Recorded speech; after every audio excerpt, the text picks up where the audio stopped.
Hey, it's Saturday, March 4th, 2023. As you can probably tell by my voice, I'm pretty sick.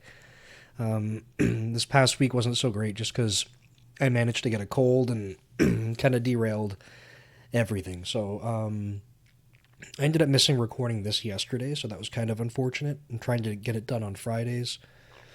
I'm just going to keep this one super brief because I want to make a habit of creating these. But in terms of projects and things like that, this past week, because of my cold, I would say that I lost a lot of sleep, and the result of that is just really that I can't be productive outside of work. So really, all of my attention went into work, and then on top of that, I had a couple of projects at work that are pretty heavily involved cross geo. So I'm in Seattle and having to work with folks in China as well as India. So just a lot of very distant time zones and trying to navigate that. So this this week was pretty challenging, regardless of being sick. Then got sick, and the actual cold itself isn't so bad. My voice sounds pretty crappy right now, but it's mostly like in my sinuses, really. But just for transparency, right? Like for me, why that's such a big issue is I actually over the past couple of years started getting like panic attacks in the middle of the night if my breathing is slightly off, which sucks. So if I wake up and I feel like I can't breathe out of one nostril and I'm still actually able to breathe totally fine, I basically have a panic attack. It's completely illogical, but the side effect of that is like if I wake up and I notice that my breathing's a little bit off, I I kind of have like a I don't know, like a few seconds where I'm like, okay, if I count to like 10 or 15 or something, I will probably start panicking. So it's a matter of like trying to take that time to get up, walk around, do something just to distract myself from my breathing, which isn't actually an issue. It's just that I seem to be developing this weird like panic response to it. So anyway, that's why when I get sick now, it's pretty impactful just to my quality of life the next day because I basically get no sleep. So that sucks. What else is worth mentioning though? So did a sync up with Jamal.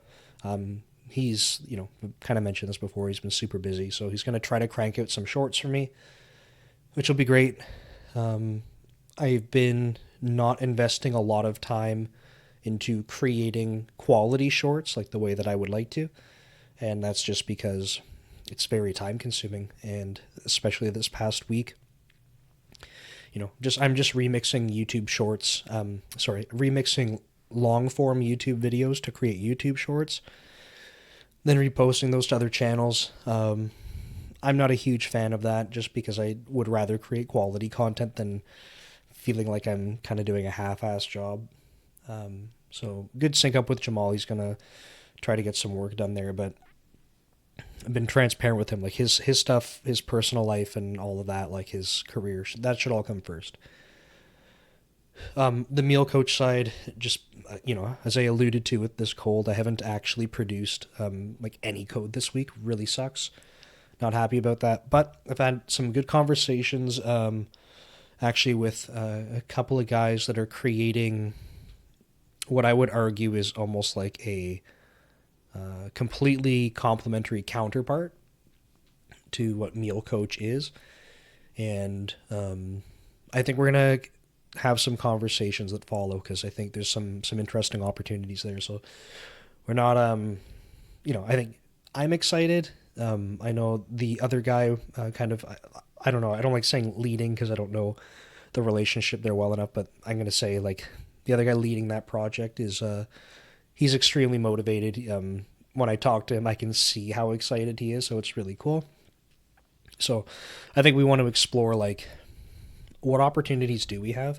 Not necessarily jumping right into like, okay, like everyone total pivot, let's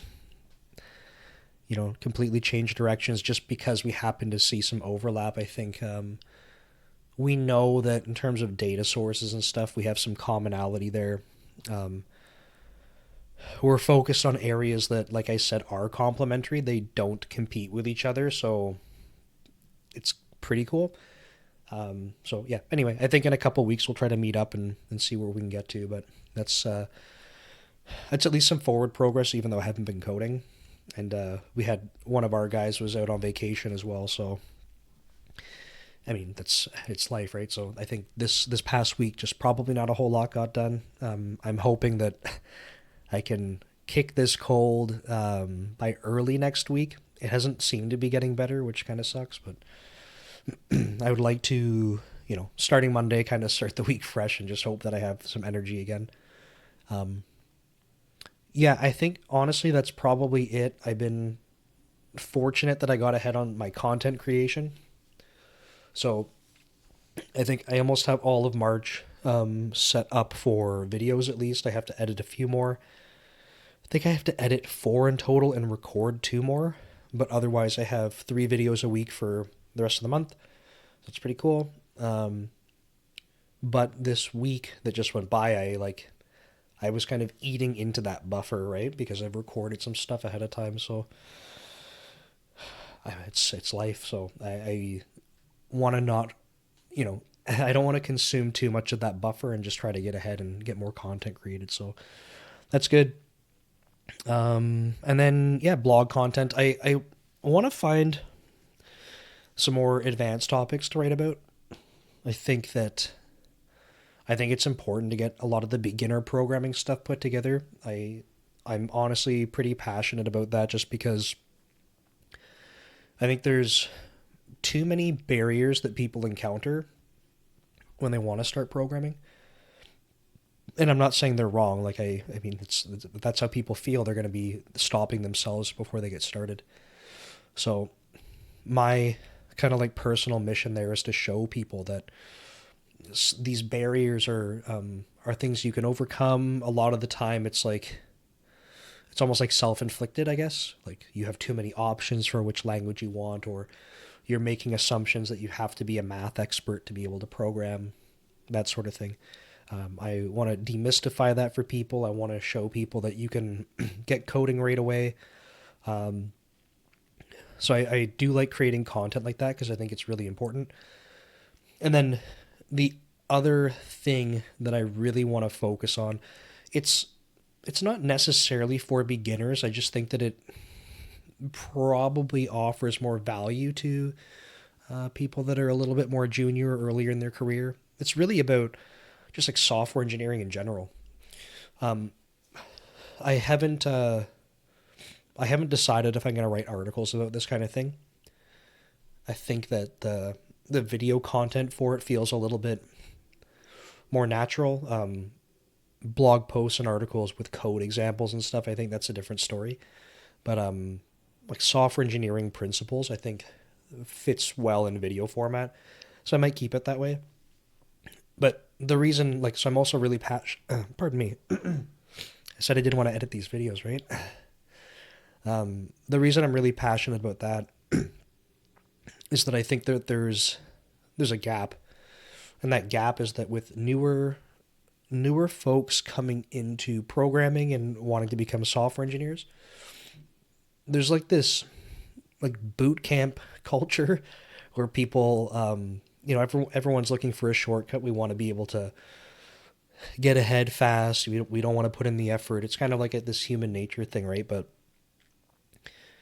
when there's so many people that are like influencers, whatever, people that just know how to create content and try to convince people like, oh, you can be, an expert in landing these awesome jobs with only, a couple weeks of programming, like maybe, but like that's not, it's not a strategy for success.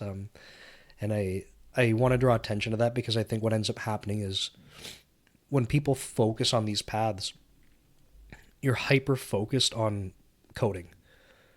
And when we're talking about software engineering and software development, the code you write, how you program, the algorithms, all that kind of stuff, small part. It sounds kind of funny. It's a small part of your role. So there's all these other skills that I feel like people end up neglecting. And it's not their fault, I think, because they're not exposed to it. They're trying to excel, right? They're looking for the paths where they can get ahead. But all of these paths are like, do this do this 4-week course and you'll be a full stack developer and get your 100K a year programming job.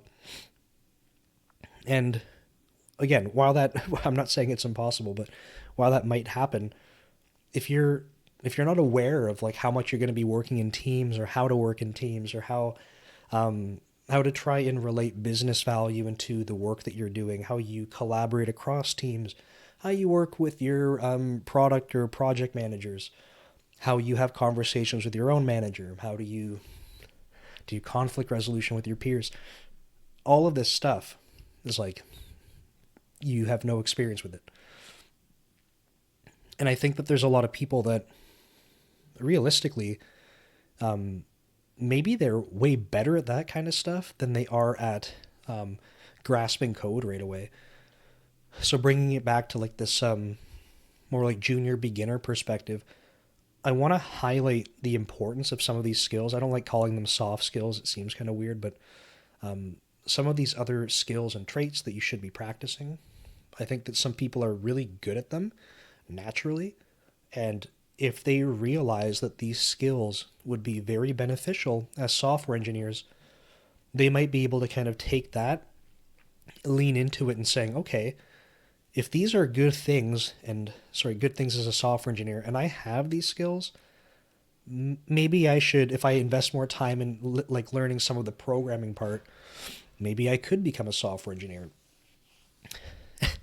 And it's funny because the people that I've hired where I've had personally feel like I've had a lot of success. I feel that it's not the people that I interviewed where I was like, oh, cool, they've memorized every solution to every elite code problem and they can optimize every algorithm perfectly. No, it's the people that are easy to work with. They are passionate about what they're doing. They are eager to learn. I find those people become the best software engineers. So I just want to basically bring that to the forefront of when people are kind of trying to get education around this kind of stuff, that's not missed. I just think that there's too much other focus from everyone else that's just so focused on here's how you here's how you code things. It's important, but I think there's other important things too. Anyway, that's my rant. My voice sucks. I'm really sorry. I just wanted to get this one done, and sorry it's a day late. And like I said in the other videos, if you're watching these, it's way later. You probably don't care that it's a day late because it's probably a year from now. But anyway, thanks for watching. Thanks for your support. And hopefully next time I'm on this, my voice doesn't sound like total ass. So we'll see you next time. Thanks.